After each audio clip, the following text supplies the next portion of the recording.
여러분, 우리는 큰 고난을 지금 통과해 가고 있어요. 물론 세상은 평생 동안 시험이에요. 크고 작은 시험의 반복이잖아요. 그러나 이번을 통해서 우리는 아주 귀한 경험을 했습니다. 한 개인뿐만 아니라 여러분 각자 교회 전체에게 참 하나님이 우리에게 참 귀한 경험을 하게 하셨다고 믿습니다. 고난당한 것이 내게 유익이라 하는 말씀 있죠. 이 말씀이 사실 실감이 안 나잖아요. 하나님의 말씀을 우리가 아무리 듣고 목사가 아무리 설교를 열심히 해도 이게 도대체 고난당하는 것이 어떻게 유익이란 말인가? 이건 이해하기가 어려워요. 깨닫지 못해요. 그러다가 이런 환난을 겪으면서 연단받고 성장하게 됨을 깨닫고 믿으시기를 주의 이름으로 축원합니다. 여러분, 우리가 이겨낸 고난이 얼마나 큰 축복과 소망을 가져올지 기대하시기 바랍니다. 그걸 우리는 보고 살아가는 거예요. 이게 믿음의 사람들이 세상에서 승리하는 비결이 될 줄로 믿습니다. 그런데 여러분, 이스라엘을 한번 생각해 보세요. 이스라엘의 역사, 우리는 대한민국에서 나왔으니까 한국 역사도 참 만만치 않지만 이스라엘 역사를 보면요, 정말 역사 자체가 고난이에요. 예를 하나만 들어볼게요. 그들이 애굽에서 노예 생활을 얼마나 했어요? 정확하게 430년을 했어요. 여러분 잘 생각해 보세요. 4년이 아니야. 40년도 아니에요. 430년, 세대가 몇 번이 바뀌어요. 그걸 노예 생활을 상상이 안 갈 거예요. 이거는 우리 아무리 생각해봐도 경험할 수가 없는 일이니까. 그리고 나서 홍해를 건너가는 기적을 체험하잖아요. 그럼 어떻게 해요? 고생 끝 행복 시작 이겁니까? 그게 아니었어요. 그게 아니었다니까요. 그러고 나서 그 앞에 딱 있는 게 뭐예요? 그들이 도착한 곳이 어디예요? 광야예요. 광야.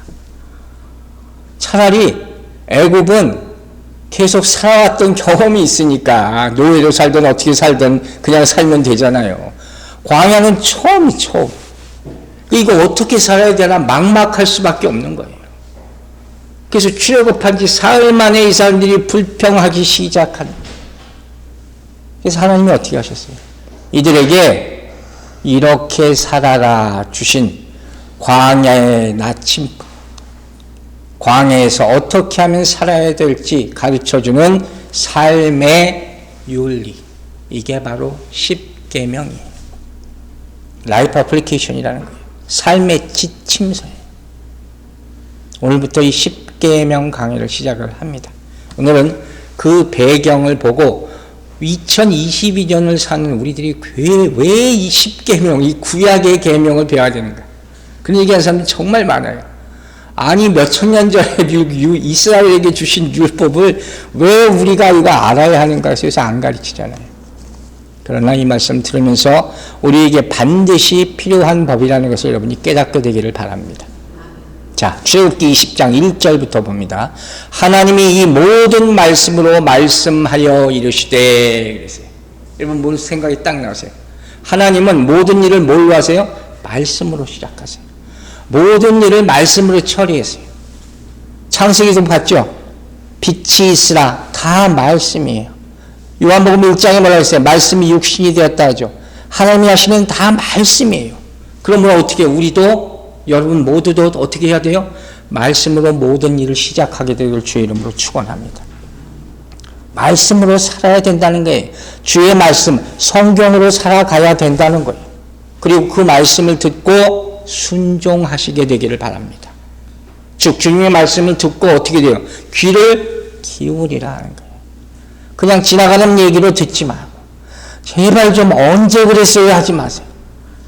목사가 똑같은 얘기를 그렇게 해도 금방 잊어버려요. 언제 그랬는지 기억이 안 나요 할 때가 너무 많아요. 사무엘상 3장을 보면요, 이런 말씀이 있어요. 10절 보세요. 여호와께서 임하여 서서 전과 같이 사무엘아 사무엘에게 부르시는지라 사무엘이 이르되 말씀하옵소서 주의 종이 듣겠나이다 하니 하나님의 음성이 사무엘에게 들리지만 바로 처음부터 들은 건 아니었다 그랬어요. 첫 번째, 두 번째, 세 번째 돼야 들렸어요. 여러분, 주의할 것이 있어요. 주의 말씀을 듣는 사람이 주님의 쓰임을 받게 될 줄로 믿으시기 바랍니다. 이게 중요해요. 내 마음대로 하지 말라는 거예요. 그러면서 내가 주의를 한다? 절대로 이건 성립될 수 없는 일이에요. 자, 그들이 이제 홍해를 막 건넜죠.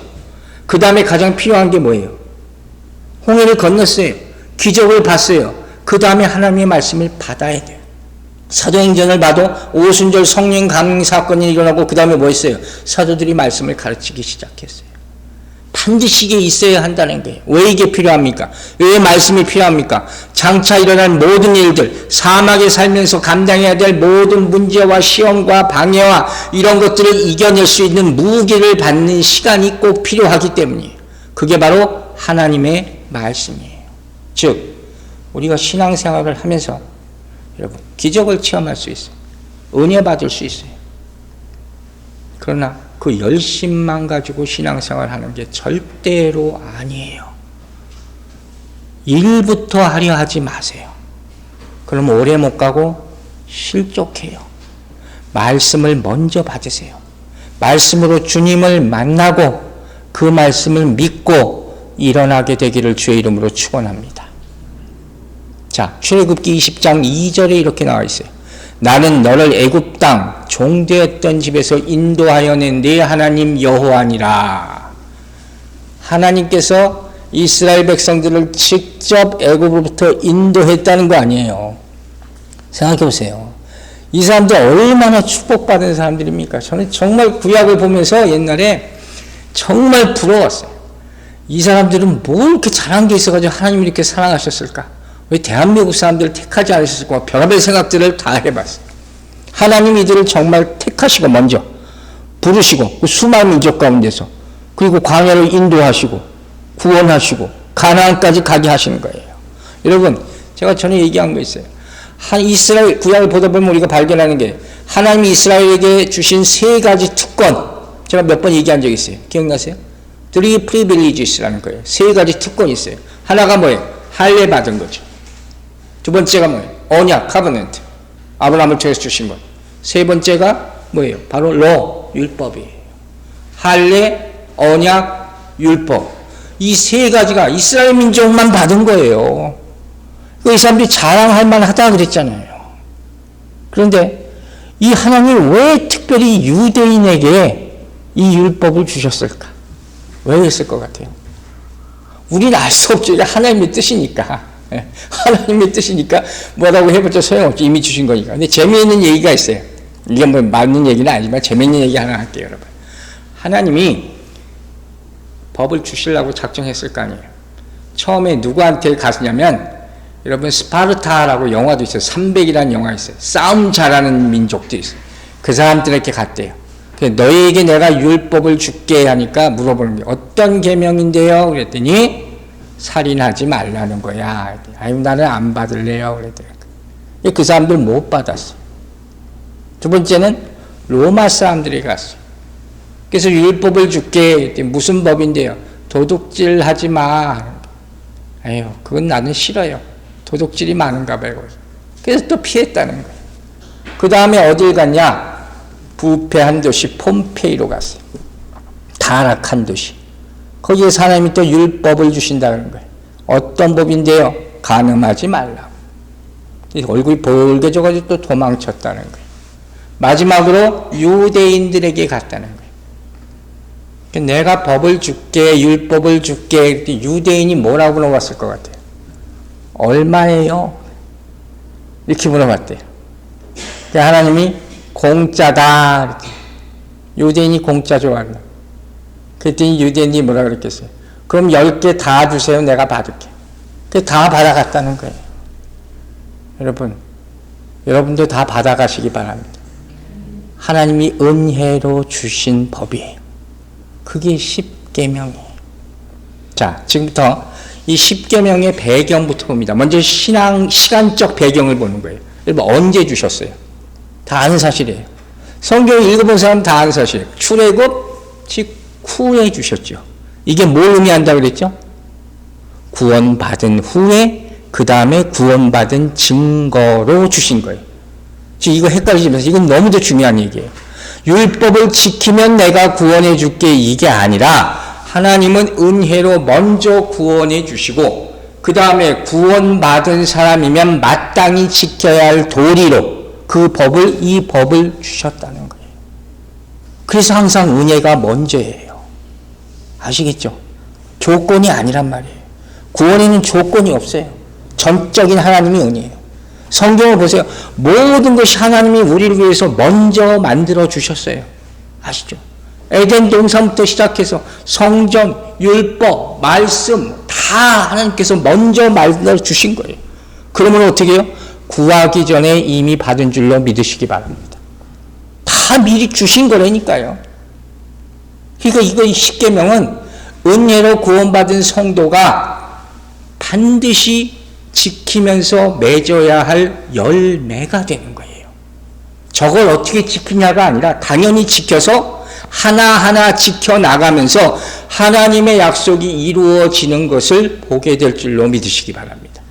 이게 십계명이에요. 또 십계명을 언제 주셨냐? 이 출애굽기를 조금 더 디테일하게 보면 이스라엘 백성들이 하나님께 자기를 인도해 주시는데 하나님을 어떻게 해요? 굉장히 무서워해요. 하나님 앞에 나아가지도 못하는 그런 바보 같은 상황 가운데 주셨어요. 출애굽기 20장 18, 19절 봅니다. 뭇 백성이 우레와 번개와 나팔 소리와 산의 연기를 본지라 그들이 볼 때 어떻게 해요? 떨며 멀리 섰어요. 모세에게 이르되 당신이 우리에게 말씀하소서 우리가 들으리라. 하나님이 우리에게 말씀하시지 말게 하소서 우리가 죽을까 하니이다.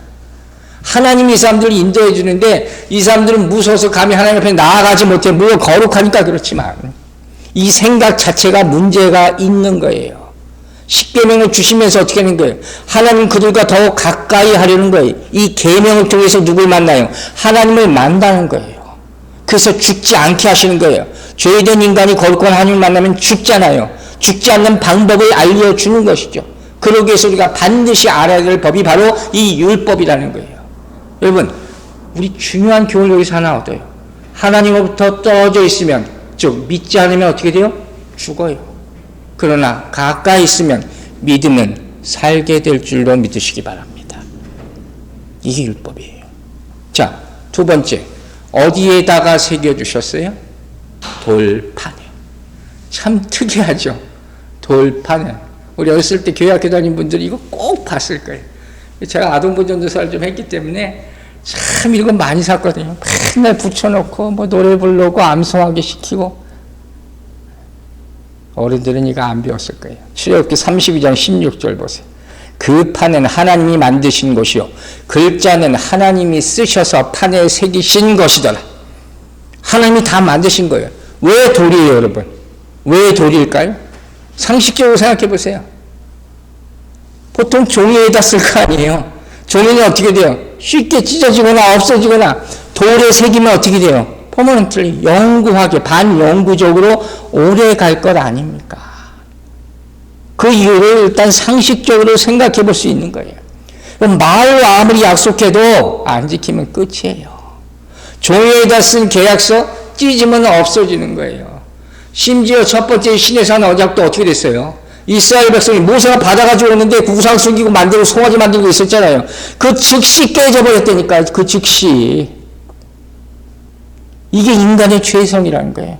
그래서 모세가 두 번째 돌판을 만들어가지고 다시 올라가잖아요. 십계명을 다시 한번 받아온단 말이에요. 이게 출애굽기 32장에 또 나와요. 이 광경이. 그리고 신명기 5장에 또 나오는 거예요. 그래서 그 새로 받은 돌판을 어떻게 해요? 여러분, 그 십계명이 어디 넣어놨다고 그랬어요? 언약궤, 아론의 쌍난 지팡이와 십계명을 언약궤 안에 보관하잖아요. 그래서 지성소 안에 딱 안치해 둔단 말이에요. 왜 그렇게 하라고 그랬을까요? 인간의 손에 닿으면 훼손되거나 바뀌거나 없어지거나. 여러분, 중요한 거예요. 하나님의 말씀을 바꿔서는 안 된다는 거예요. 오죽하면 하나님 거기 딱 배치해 지키게 하셨을까? 그룹들, 천사들로 하여금 지키게 하셨잖아요. 그게 십계명이라는 거예요. 그런데 문제는 뭐예요? 언약궤 안에 있는 십계명, 언약궤가 지금 있어요, 없어요? 없어졌어. 어디 갔는지 아무도 몰라요. 그래서 무슨 옛날에 인디아나 존스 무슨 이건 여호와의 막 찾는다는 그런 허황된 얘기까지 나와요. 자, 언약궤 없어졌어요. 그럼 십계명도 없어졌죠. 돌판도 없어졌어요. 이거 어떻게 해요, 그럼? 그 언약이 끝난 거예요? 하나님의 계명이 더 이상 필요 없다는 얘기예요? 그게 아니에요. 그걸 바울 사도가 신약에서 설명해 줘요. 고린도후서 3장 3절이에요. 너희는 암송 9절이에요. 우리로 말미암아 나타난 그리스도의 편지니 이는 어떻게 해요? 먹으로 쓴 것이 아니오 오직 살아계신 하나님의 영으로 쓴 것이며 또 돌판에 쓴 것이 아니오 오직 육의 마음판에 쓴 것이라. 그죠? 정말 귀한 말씀이죠. 여러분이 듣는 모든 말들은 다 지나가고 잊혀지는 거예요. 다 사라지는 말이에요. 그러나 살아계신 하나님의 말씀은 영원함을 믿으시기 바랍니다.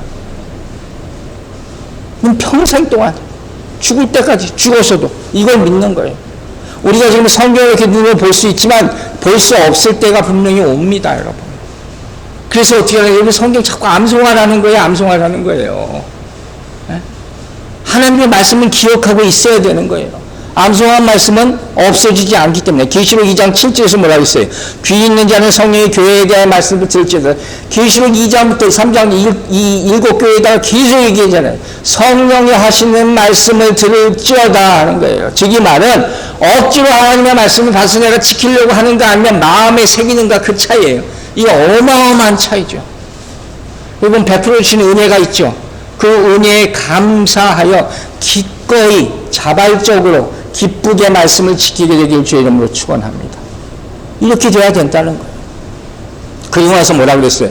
너희는 우리의 편지라. 고린도서 3장 3절에. 저는 이 말씀에 더 감동받았어요. 오늘 이 얘기를 뭐 전체적으로 할 건 아니지만 짧게만 얘기하려고 그래요. 자, 여러분이 뭐라고 그랬어요? 아까 암송구절 할 때. 여러분이 편지예요. 여러분이 증인이에요.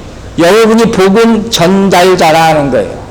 즉 그리스도인이라는 사람은 어떤 의미냐? 세상에 편지를 쓰는 사람. 어떤 편지? 복음이라는 편지를 쓰는 사람. 그게 여러분. 바울이 정말 적절하게 표현한 거예요. 불신자들이 우리를 봤을 때 우리의 뭘 봐요? 그 사람들이 우리의 신앙이 어떤가를 본단 말이에요. 오히려 그 모습을 나타내는 거예요. 그것이 복음을 증거하는 거란 말이에요. 말을 잘해서가 아니에요. 여러분이 그리스도인의 편지가 되길 주의 이름으로 축원합니다. 재밌는 예를 이번에 또 경험을 했어요. 여러분 병원 신방을 자주 해보면 많이 겪게 되는 일이에요. 제가 딴 데는 신방을 잘 안 가도 원래 전도사 때부터 병원 신방을 열심히 다녔어요. 병원에 가면요 항상 안내 데스크가 있잖아요. 그리고 시큐리티를 지나서 이렇게 들어가게 됩니다. 물어보는 건 맨날 똑같아요. 처음에 누구 찾아왔니? 물어보죠. 그 다음에 뭐 릴레이션십 관계가 뭐냐? 이거 물어봐요. 뭐 패밀리다 그러고 나는 항상 나는 목사다 물어봐요. 그런데 재밌는 사람이 하나 있어요. 뭐하러 왔니? 아니 목사가 뭐하러 왔겠어? 기도하러 왔지. 기도해주러 왔다 그랬더니 한 사람이 그 목사 맞다 이러더라고요. 웃으면서 통과했어요. 여러분 그렇게 사람들을 만나고 기도를 합니다. 그런데 장님이 일어나신 날 그날 제가 제일 당당하게 갔어요. 여러분 시큐리티 통과할 때는 항상 괜히 우리가 심장이 졸이고 그렇잖아요. 그날은 당당하게 가면서 제가 한 말 있어요. 그 사람들 물어보기 전에 뭐라고 했을 것 같아요? He is alive. 살아났어요. 할렐루야. 그 사람들도 깜짝 놀라요. 복음의 편지가 되시길 바랍니다. 이로써 우리가 그리스도인이라는 것을 증명하는 거예요. 그 편지에는 하나님의 사랑하심과 예수 그리스도의 구원과 성령의 역사가 담겨져 있는 것이에요. 그것을 여러분이 전달할 때 그 사람이 예수를 믿게 될 줄로 믿습니다. 강하고 담대하라. 강하고 담대하라. 세 번째, 어디서 주셨어요? 언제 주셨나? 돌판에 주셨다? 어디서 주셨어요? 광야죠. 광야에 대한 찬양을 했잖아요. 그죠? 광야는 어떤 곳이에요? 우리 이진이한테 물어봤더니 광야? 아무것도 없는 데라고 얘기하더라고요. 정확하게 대답을 했어요. 광야는 생각하면 고난, 목마름, 혼돈, 기다림, 수많은 얘기들이 다 나올 수 있는 곳이 광야예요. 그런데 하나님은 자기 백성을 광야로 몰아내십니다. 그래서 거기서 어떻게 해요? 훈련시킨다고 나와 있어요.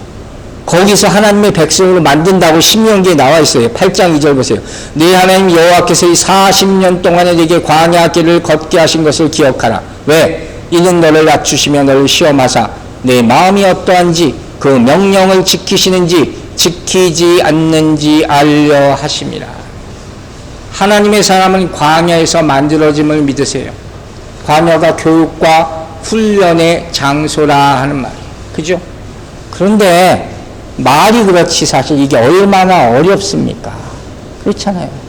이스라엘 백성도 광야 와서 어떻게 살지 자기도 어떻게 알아? 정말 황망한 거지. 언제까지 있어야 되나? 얼마나 훈련을 받아야 되나? 그래서 꼭 필요한 게 뭐예요? 인내라는 게 필요하잖아요. 근데 인내도 하루 이틀이지. 그걸 어떻게 매일마다 인내를 해요? 그래서 또 필요한 게 뭔지 아세요? 그래서 은혜가 필요한 거예요. 은혜 아니면 살지 못하네 찬양하는 거예요. 그러나 은혜 받으면 인내할 수 있어요. 그리고 또 광야를 통과하기 위해서 필요한 게 뭐예요? 실제로 사막에 가면 가장 필요한 게 뭔지 아세요? 물하고 또 하나 나침반. 어디로 가냐? 방향이 필요해요. 우리 인생이 어디로 가야 될지 모를 때 가장 필요한 것이 뭐예요? 예수 그리스도임을 믿으시기 바랍니다. 말씀. 그것이 바로 십계명이에요.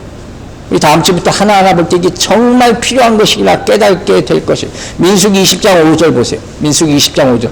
너희가 어찌하여 여호와의 회중을 이 광야로 인도하여 우리와 우리 짐승이 다 여기서 죽게 하느냐. 불평하기 시작하잖아요. 왜 이렇게 생각합니까? 간단한 거 여기서 어떻게 먹고 사느냐는 거예요. 이 사막에서 어떻게 먹고 사냐. 씨를 뿌릴 수가 없어요. 사막은 파종을 못해요. 그 수확을 못해요. 거둬들일 것이 없어요. 일반인이 상상이 가는 얘기예요. 그런데 여러분 잘 생각하세요. 이제부터 씨 뿌릴 것도 없고 수확도 못해. 그러면 어떻게 살아야 돼요? 살 수 있는 방법이 있어요? 없어요? 그리스도인은 있다 그랬잖아요. 동서남북이 다 막히면 어딜 보라고 그랬어요? 위를 보라는 거예요. 하늘로부터 받아 먹으면 되는 거예요. 믿으시면 아멘 하시기 바랍니다. 이게 그리스도인이에요. 내가 씨 뿌려서 수확을 못해.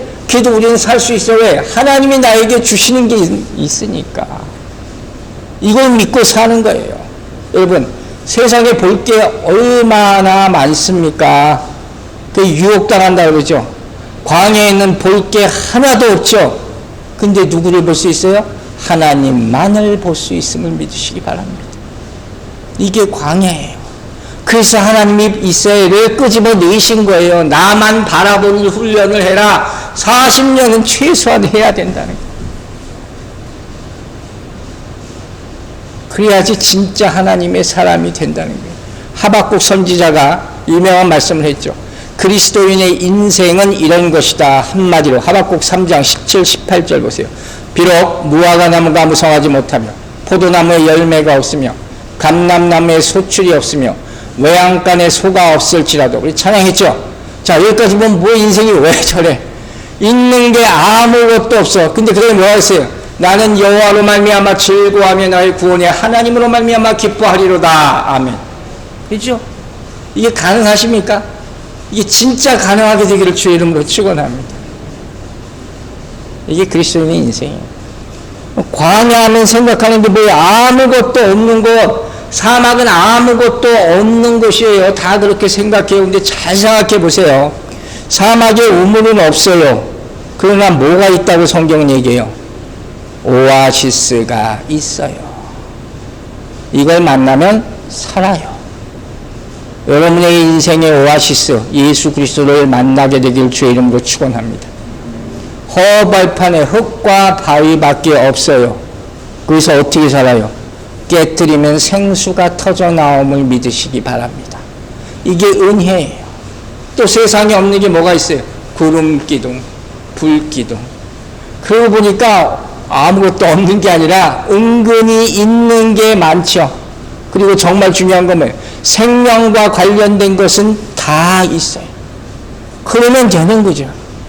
우리가 정말 살기 위해서 영생을 얻기 위해서 필요한 것은 이 안에 다 들어가 있는 거예요. 출애굽기 19장 4절 보세요. 내가 애굽 사람에게 어떻게 행하였음과 내가 어떻게 독수리 날개로 너희를 업어 내게로 인도하셨음을 너희가 보았느니라. 독수리 날개, 하나님의 크신 손이 여러분 붙잡고 계심을 믿으시기 바랍니다. 그걸 볼 수 있는 게 광야예요. 이거 있으면 다 있는 거예요. 그래서 광야에서는 복을 구하는 것이 아니에요. 뭘 구해요? 은혜를 구하시는 거예요. 복은 하늘로부터 우리가 받을 거예요. 믿으시면 아멘 하세요. 교회에서는 뭘 구해요? 은혜를 구하는 거예요. 여러분, 가나안에 가야지 다 하나님의 축복을 보게 되잖아요. 아직 우리 거기까지 안 갔단 말이에요. 광야를 지나는 동안에는 무슨 금은 보화를 달라고 구하는 것이 아니에요. 뭘 구해요? 생수를 달라고 구하세요. 그래야지 매일마다 살 수가 있는 것이란 말이에요. 맛있는 과자, 맛있는 케이크 그런 걸 달라고 구하는 것이 아니라 뭐예요? 만나 매일 먹을 양식을 구하시기 바랍니다. 곳간을 가득 채워주십시오. 이거 지금 구하는 게 아니에요. 내 곳간은 여러분의 기도로서 하늘나라에 쌓여지는 줄로 믿으시기 바랍니다. 그 대신 매일마다 말씀을 나에게 주셔서 살게 해주십시오. 이렇게 구하게 될 주의 이름으로 축원합니다. 이게 그리스도인의 인생이란 말이에요. 그래서 광야는 하나님의 은혜로만 살 수 있는 곳이라고 찬양했잖아요. 그 은혜는 어떻게 해요? 땅으로부터 얻는 게 아니라 어디로부터 얻어요? 하늘로부터 얻는 거란 말이에요. 하늘로부터. 우리는 그걸 구하는 거예요. 여러분, 내가 큰 복 받지 못한 거, 내 인생이 뭐 이렇게 맨날 그냥 별론가? 그러지만, 그래도 살 수 없어요. 살 수 있단 말이에요. 그러나 하나님의 은혜 없이 우리는 살 수 없음을 믿으시기 바랍니다. 그걸 찬양하는 거예요. 복을 받고 안 받고 이건 내가 조금 더 좋게 살 수도 있고 좀 불편하게 살 수도 있는 문제예요. 그러나 은혜 받고 안 받고는 내가 사느냐 죽느냐의 문제예요. 여러분, 살기를 원하시면 은혜를 구하셔 다 받게 되긴 주의 이름으로 축원합니다. 광야에서 받았어요. 마지막으로 주신 이유를 봅니다. 왜 주셨나? 신명기 5장 1절 보세요. 모세가 온 이스라엘을 불러 그들에게 이르되 이스라엘아, 오늘 내가 너희 귀에 말하는 규례와 법도를 듣고 그것을 배우며 지켜 행하라. 제가 아까 얘기했죠. 10계명을 출애굽기 20장에 주시고 또 다 깨트려가지고 32장에 또 주시고 신명기 5장에 또 주셨어요. 중요한 건 이게 들어라, 배우라, 지키라 하는 거예요. 이게 하나님의 명령이에요. 말씀을 들음으로 뭐가 생겨요? 믿음이 생기죠. 믿음의 열매로 우리가 구원을 받을 줄로 믿습니다. 자, 출애굽기 19장 5절 보세요. 세계가 다 내게 속하였으니 너희가 내 말을 잘 듣고 내 언약을 지키면 너희는 모든 민족 중에서 뭐가 돼요? 내 소유가 되겠고. 여기 엄청 중요한 단어가 두 가지 나와요. 하나는 언약이라는 단어예요. 그 다음에 뭐예요? 소유라는 단어예요. 하나님의 언약을 내가 지키면 어떻게 돼요? 하나님의 소유, 하나님의 백성이 된다 하는 거예요. 이게 전부예요.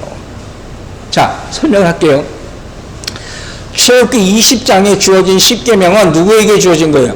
출애굽 1세대에게 주어진 거라고 그랬잖아요. 근데 이 사람들 불순종했죠. 우상 섬기고. 그래서 어떻게 돼요? 다 죽어요. 불순종으로 다 죽었어요. 그리고 다시 신명기 5장에도 똑같은 10계명이 나오는데 여기 계명이 또 주어진 건 누구에게 주어진 거예요? 출애굽 2세대예요. 1세대 죽고 가나안 실제적으로 들어가는 사람, 여호수아 갈렙이 필두에서 들어가는 이 사람에게 주어진 거예요. 신명기 5장 3절에 설명하고 있어요. 이 언약은 여호와께서 우리 조상들과 세운 것이 아니요, 그 옛날 언약이에요. 오늘 여기 살아있는 우리 곧 우리와 세우신 것이다. 출애굽 2세대예요. 자, 여기서 중요한 교훈을 얻어요. 여러분, 언약 안에 머물러 있어야지 광야를 통과하고 가나안에 들어갈 수 있는 거예요. 그걸 꼭 지키세요. 여기서 어긋나면 안 돼요. 하나님의 언약은 변하지 않죠. 누가 문제예요? 우리가 문제예요. 즉 우리가 언약 안에, 말씀 안에, 은혜 안에 살아있으면 구원은 확실할 줄로 믿으시기 바랍니다. 절대로 변할 수 없는 거예요. 누구도 흔들 수 없는 거예요. 그 언약을 지키라고 주신 거예요. 왜 주셨냐? 두 번째, 이 언약은 하나님께서 창세기부터 보면 이스라엘 백성들에게 언약을 많이 주시죠. 특별히 아브라함을 통해서 개인에게 주시잖아요.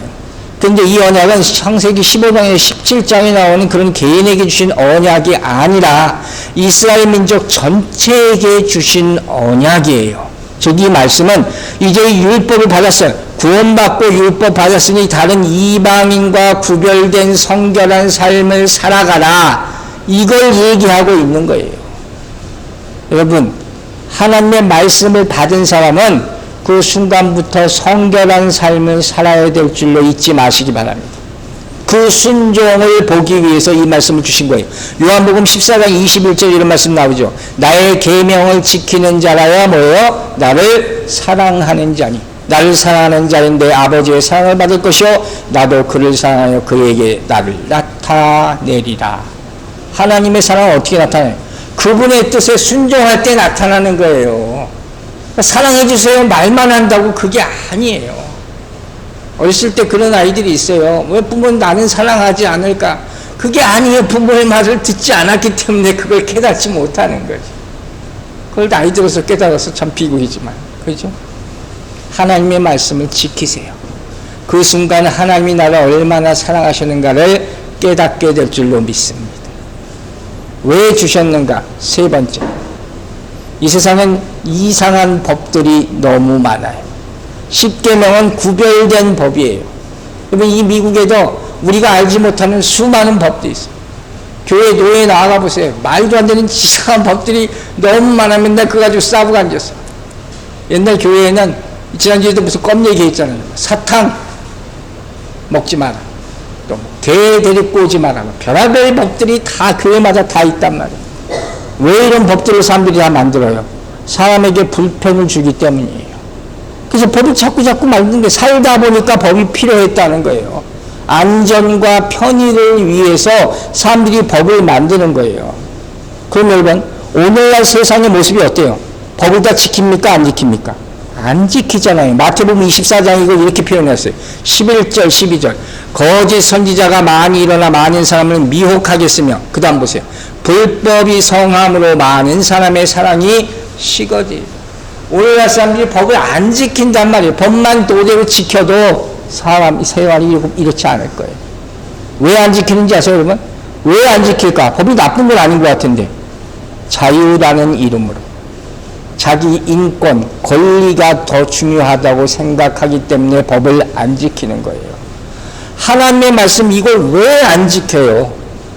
내 자유가 우선이라는 거예요. 뭐 이렇게 하지 말라는 게 맞나? 말씀에 복종하는 것보다 내 자유가 더 중요하다고 여기는 거예요. 그래서 이 계명, 이 좋은 계명을 무시하고 안 배워도 된다 하는 거예요, 여러분. 바로 그 이유예요. 여러분, 미국에도 미국 법이 있잖아요. 미국 법 얼마나 아세요? 아마 잘 모를 거예요. 교통법밖에 모를 거예요, 아마. 그러니까 변호사가 필요하겠죠. 그 사람들이 법을 잘 보는 사람입니다. 우리가 흔히 이런 말이에요. 법 없이도 산다. 우리 다 법 없이 사는 것 같죠? 천만의 말씀. 법 없으면 못 살아요. 나는 혼자는 괜찮을 것 같아도 괜찮지 못한 사람들이 더 많아요. 또 실제로 나도 법 앞에서 절대로 완전하지 못합니다. 법이라는 게 분명히 있어야 되는 거예요. 그런데 십계명은 이 세상의 법과 완전히 다른 거예요. 왜 다릅니까? 이 법은 하나님께서 우리에게 주실 때 그 순간부터 너는 내 것이야, 내가 하나님께 속하였다는 것을 일깨워 주시면서 우리를 보호해 주시는 계명이에요. 우리가 기도를 보호 기도했듯이 이런 보호 계명이 있다는 거예요. 이렇게 생각해 보세요. 십계명이 하나하나 다음 주부터 배울 테지만 이 일을 내가 당한다고 생각해 보세요. 이거 끔찍한 일이잖아요. 우리가 피해자라고 생각한다면 완전 상황이 바뀌는 거예요. 그러면 이 계명이 하나님께서 얼마나 나를 지켜주기 위해서 주신 법인가, 이걸 깨닫게 되는 거예요. 이것을 요한복음 1장 12절에서는 이렇게 표현했어요. 뭐예요? 영접하는 자 곧 그 이름을 믿는 자들에게는 하나님의 자녀가 되는 권세를 주셨습니다. 믿으세요. 받아들이세요. 하나님의 권세를 받게 되면 그때부터 안전하게 될 줄로 믿습니다. 자, 이제 마지막 십계명이 오늘날 구속력이 있는가? 그거죠. 수천 년 전에 구약의 율법, 이걸 우리가 왜 배워야 됩니까? 여러분, 율법이 지금 이 시간에 필요 있습니까? 없습니까? 필요 없나요? 많은 사람들이 그렇게 주장해요, 실제로. 교회 안에서도. 율법은 은혜와 완전히 상반된 대적하는 겁니까? 잘 생각해 보세요. 자, 바울이 로마서 7장에서 이렇게 말합니다. 이로 보건대 율법은 거룩하고 계명도 거룩하고 의로우며 선하도다. 율법 자체는 아무 문제가 없어요. 누가 문제예요? 율법을 잘못 사용하는 우리의 문제죠. 율법의 용례라는 게 있어요. 율법에 어떻게 좋은 것이 쓰임이야, 쓰임. 여러 가지 얘기하는데 제가 4가지로 나눠서 얘기할게요. 첫 번째, 율법은 왜 중요하냐? 하나님의 뜻을 알게 하는 게 율법이에요. 두 번째, 예수 그리스도께로 인도하는 몽학 선생이라고 갈라디아서 얘기해요. 세 번째, 율법은 뭐예요? 죄를 깨닫게 해주는 은혜. 마지막으로 하나님을 믿는 사람이 반드시 지켜야 할 법. 이게 율법이에요. 잊지 마세요. 최소한 이 4가지를 우리가 알고 있어야 돼요. 여러분, 지금도 이 언약의 말씀이 우리에게 필요합니까? 안 필요합니까? 필요합니다. 왜? 하나님의 말씀은 영원하기 때문에. 하나님의 말씀은 영원하기 때문에. 여러분, 하나님의 자녀가 사는 모든 세대와 모든 곳은 하나님과 언약 관계가 맺어지는 곳이에요. 어디에 있든지 간에, 어느 세대든지 간에. 교회가 오늘날 욕먹는 가장 큰 이유가 뭐라 그랬어요? 세상과 다름이 없다고 맨날 욕하잖아요. 어떤 사람이 이렇게 얘기해요. 왜 이렇게 교회가 타락했는가? 교회에서 아동부 이후로 십계명을 가르치지 않기 때문이다. 그럴듯한 대답이. 미국이 왜 이렇게 악하게 가느냐? 학교에서 더 이상 성경을 가르치지 않고 기도를 못하게 했기 때문이다. 안타까운 얘기예요. 오늘 말씀 정리할게요. 그러면 십계명은 하나님께서 당신의 백성들에게 직접 하신 말씀이에요. 이 법을 지키라. 하나님의 백성이 하나님과 관계 속에서 반드시 지켜야 할, 살아가는 데 가장 기본이 되는 원칙이에요. 이 원칙은 바뀌는 것이 아니에요. 받으셨으면 끝까지 지키시기를 바랍니다. 사랑하는 여러분, 우리는 말씀을 통해서 율법을 배워요. 그리고 믿음과 성령 안에서 은혜를 다 받게 되는 거예요. 앞으로 우리 배워나가는 동안에 은혜와 성령이 여러분에게 임해서 이 율법의 말씀을 풀어 이해시키고 그것이 믿음화 되기를 주의 이름으로 축원합니다. 기도하겠습니다. 아버지 하나님 감사합니다. 우리에게 계명을 주셔서 그것을 통해서 예수 그리스도 앞에까지 가게 하심을 감사드립니다. 이 모든 배움의 과정 가운데 성령의 은혜가 임하게 도와주시옵소서. 우리를 돌아보게 하시는 율법 되게 하여 주시고 죄를 깨닫는 율법 되게 하여 주시고 하나님의 말씀을 지키며 살아가도록 다시 한번 다짐하는 그런 시간들 되게 축복하여 주시옵소서.